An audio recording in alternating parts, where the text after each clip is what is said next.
as another OpenAI investor put it.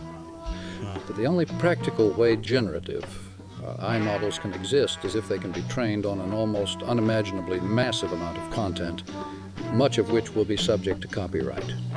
As the public company made its decision to invest $13 billion into OpenAI, surely Microsoft, like Andreessen Horowitz, was fully aware that OpenAI was taking a massive corpus of copyrighted content without compensation to rights holders and copying it for the purpose of training and developing its GPT models to mimic the human writing. Mr. McLuhan, is it possible to sue a calculator for being the shadow of letters? The float supplied to, say, a hat-check girl at a steakhouse. This float comes from who knows where exactly. This is akin to the corpus of input material. It's called the training data set. Since there's nothing more American than litigation, as opposed to Japan, decentralized autonomous attorneys will forensically track down the quote-unquote training within these linguistic labyrinthian modalities. An appropriate pause and humility here as we wait for more of the facts to become clear feels like the right place to be. But in any event, Craig says, one thing that is bothering me a lot is that in general, folks on the board seem to be the folks most concerned about existential risks of AI and focused on how we build an AI that aligns with human values. But based on this weekend's events, these same people also seem so naive about human behavior as to be unable to anticipate the consequences of their actions and how Sam Altman or the employees of their company were likely to respond. So how are these people going to build an aligned AI if they can't do that? What do you think, Ben? And what do you think? What do you think? It seems like a reasonable question to me.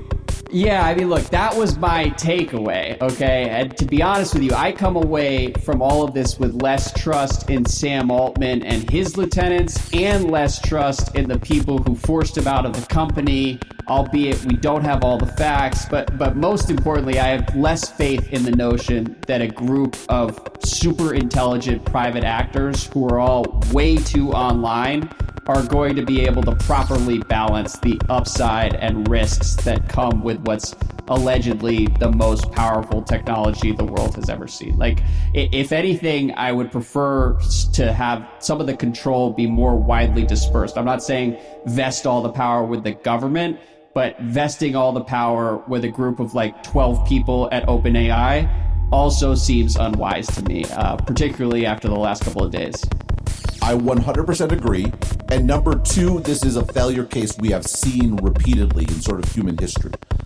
There is a tendency amongst very smart people to sort of have this thought that if only I had control, I could actually make the world function properly. And newsflash, historically, that has never turned out very well, right? Actually, it has turned out like a disaster. The largest disasters in history, even look at the 20th century, right? It's remarkable, you know, like obviously everyone points to the fascism in Germany and Italy and Japan, wherever you want to say. The movement that actually killed the most people is communism. And by like an astronomically larger number, like 60, 80 million in China alone. And that's before you get into the Russian purges and famines and what happened in Ukraine and all these sorts, not this Ukraine, the previous Ukraine when they starved a whole bunch of them. I think the communism analogy is one that does jump out to me.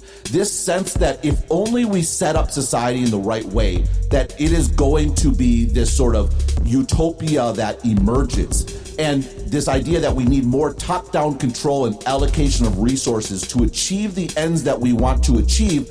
And the problem is that you run into fundamental issues of human nature.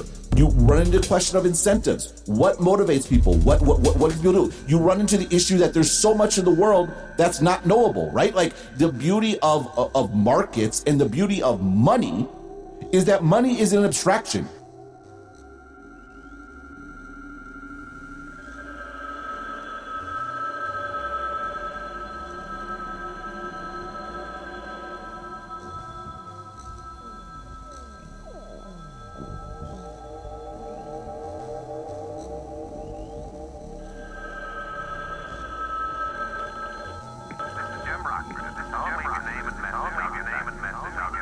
Jim, I'd like Yeah, my league